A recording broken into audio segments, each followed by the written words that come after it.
సంజు, మనకు next match ముంబైతో ఉంది. ఇది రివెంజ్ మ్యాచ్. వాళ్ళు గట్టిగా ప్లాన్ చేసుకుని వస్తారు. మనం జాగ్రత్తగా ఆడాలి.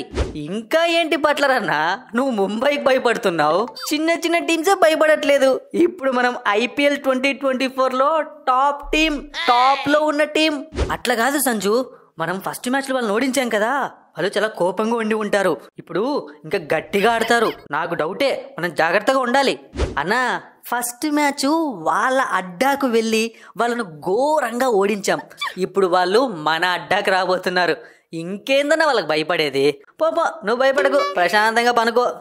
ఏంటి సంజు, పాయింట్స్ టేబుల్లో టాప్కు వెళ్ళేసరికి నీ కళ్ళు కూడా చాలా టాప్కి వెళ్ళినట్టున్నాయి, నెత్తి ఎక్కేసినట్టున్నాయి.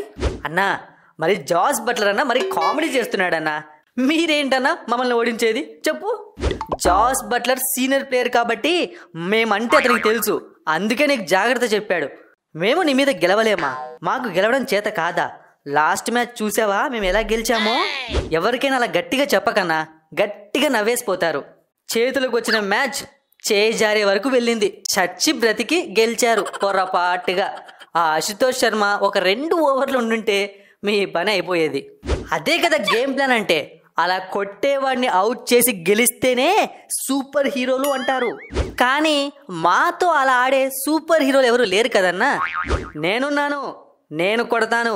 లాస్ట్ మ్యాచ్ మీరు ఆడినప్పుడు నేను మ్యాచ్లో లేను, అందుకే గెలిచారు సంజు. ఇప్పుడు ఒకసారి నీ ఫ్లో చూసుకున్నాము అంటే, ఫస్ట్ మ్యాచ్ నువ్వు డక్అవుట్, తర్వాత 50, మళ్ళీ డక్అవుట్, తర్వాత ఇంకొక 50.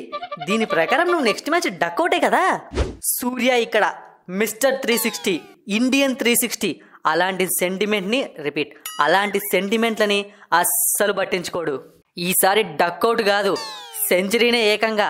సూర్య అన్న NCAలో ఉన్నప్పుడు నాకు బాగా సపోర్ట్ చేశావు. ఆ సపోర్ట్తో, ఆ గౌరవంతో చాలా జాగ్రత్తగా చెప్తున్నా, మా పైన మీరు గెలవలేరన్నా. నువ్వైతే అస్సలు కొట్టలేవన్నా, ఎందుకంటే మ్యాచ్ జరుగుతుంది మా హోమ్ గ్రౌండ్, మా కంచుకోటలో.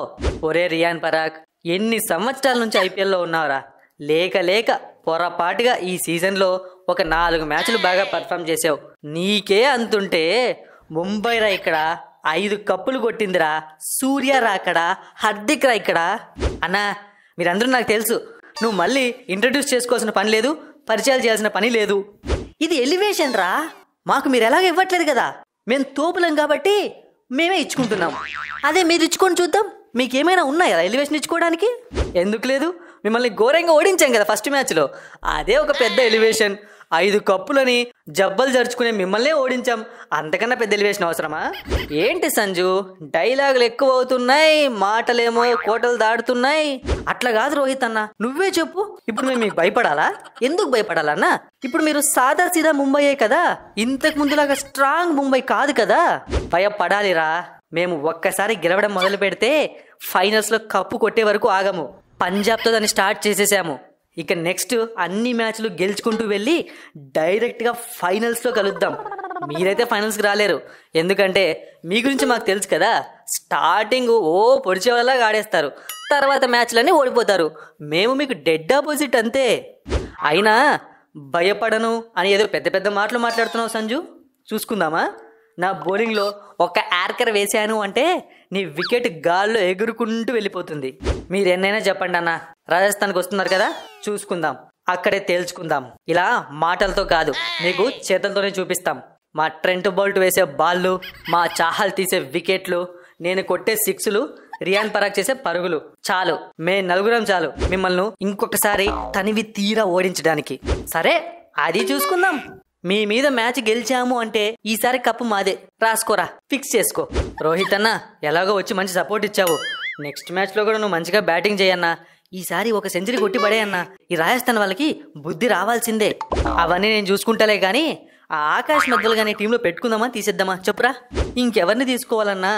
ఇండియన్ బౌలర్లలో వాడే ఉన్నాడు. ఇంకా మిగతా వాళ్ళని తీసుకుంటే వాడికన్నా తోపులాగా వేస్తారు. సరే, తీసుకుంటే తీసుకున్నావు కానీ వాడికి కొంచెం చెప్పురా బాబు, ఊరికూరికే వైడ్లు నోబాళ్ళు వేయకని. వాటి వల్లే ఎక్కువ రన్స్ ఇచ్చేస్తున్నాడు. సరే రోహిత్ అన్న, బౌలర్స్ అందరినీ నేను హ్యాండిల్ చేసుకుంటా, బ్యాట్స్మెన్స్ని నువ్వు హ్యాండిల్ చేసుకో, సరేనా? మరి నేనెవరిని హ్యాండిల్ చేసుకోవాలి? నువ్వు ఎవరిని హ్యాండిల్ చేయకు, అలా కొద్దిసేపు గ్రౌండ్లో నిలబడి చేతులు ఊపుతూ ఉండు, కెప్టెన్ ఫీల్డింగ్ సెట్ చేస్తున్నాడు అనుకుంటారు.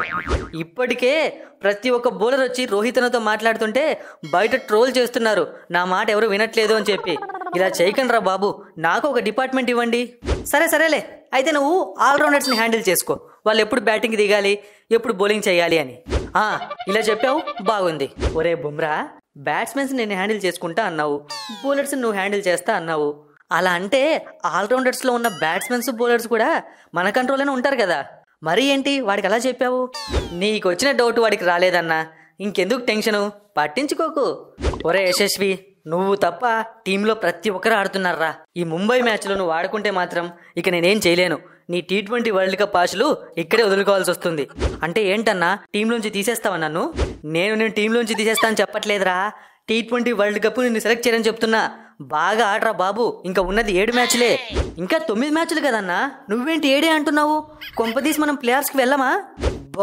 ప్రతి ఒక్కటి లెక్కలు వేసుకుంటావు కానీ నేను చెప్పింది మాత్రం వినవు కదా. అవునరా, 9, 7 లీగ్ మ్యాచ్లు, ఒక ప్లే ఆఫ్స్, ఒక ఫైనల్. హ్యాపీనా? 9 మ్యాచ్లో బాగా పర్ఫామ్ చేయి. చూస్తావు కదన్నా, ఈ 9 మ్యాచ్ల్లోనే కనీసం ఒక 400-500 పరుగులు చేసేస్తాను. T20 వరల్డ్ కప్కి ఎలా తీసుకోరో నేను చూస్తాను.